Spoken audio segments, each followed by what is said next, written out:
তাপস কুমার ঘোষ, গ্রাম Patharghata, post office বহরকুলি, জেলা পূর্ব বর্ধমান থেকে এসেছে আপনার চিঠি। লিখছেন, প্রিয় প্রাত্যহিকী, সুকুমার রায়ের উকিলের বুদ্ধি গল্পে মামলা জেতার পর গরিব চাষা ব্যয় ব্যয় করে বুদ্ধিমান উকিলকে বোকা বানিয়েছিল। বণিক ইংরেজ ভারতবাসীকে বোকা বানিয়ে স্বাধীনতা হরণ করেছিল। রামকানাই অসুস্থ দাদার সম্পত্তি নিজের স্ত্রী পুত্রের নামে করার পক্ষপাতী ছিলেন না। বিষয়ী মানুষের কথায় রামকানাই শুধু বোকা নয়, আস্ত নির্বোধ। ঈশ্বরী পাটনি স্বয়ং দেবী অন্নপূর্ণাকে কাছে পেয়ে ধন সম্পদ, ব্যক্তি স্বাচ্ছন্দ্য না চেয়ে সন্তানের জন্য শুধুমাত্র দুধে ভাতে থাকার বর প্রার্থনা করল।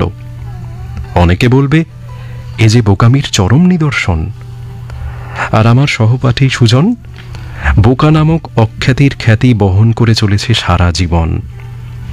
সেই প্রাথমিক বিদ্যালয়ে স্যারের কথা মতো সহায়ক বই না কিনে স্যারের কাছে বোকা, মাধ্যমিক ও উচ্চ মাধ্যমিক স্তরে টিউশনই না নিয়ে বোকা, কলেজ বিশ্ববিদ্যালয় স্তরে শুধুমাত্র টেক্সট পড়ে সহপাঠীদের কাছে বোকা, এমনকি কর্মজীবনে বিভিন্ন অনুষ্ঠানে মাইক্রোফোন হাতে নিয়ে সহকর্মীদের কাছে বোকা। বোকা তকমাটা সুজনের শরীরে ভিজে পোশাকের মতো সেঁটে আছে। জানো তো প্রাত্যহিকী, আমার অভিন্ন হৃদয় বন্ধু সুজনকে কেউ বোকা বললে ছোটবেলায় আমার কেমন যেন রাগ হতো, কিন্তু এখন আর রাগ হয় না। কারণ সুজন যদি সেদিন বোকা না হতো, নোট বইয়ের চৌহদ্দিতে আটকে যেত, তাহলে আজ শ্রেণীকক্ষে পাঠদানে সফল হতো না।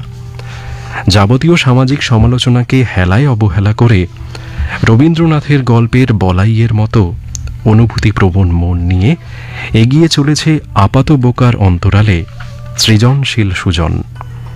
তাই বোকা বলবো কাকে? সৃষ্টিশীল সুজনকে, না পাপারাতজির মতো সুজনের পিছু ধাওয়া করা সর্বক্ষণের সমালোচকদের? এই প্রশ্ন রেখেই চিঠি শেষ করেছেন তাপস কুমার ঘোষ, গ্রাম পাথরঘাটা, পোস্ট অফিস বহরকুলি,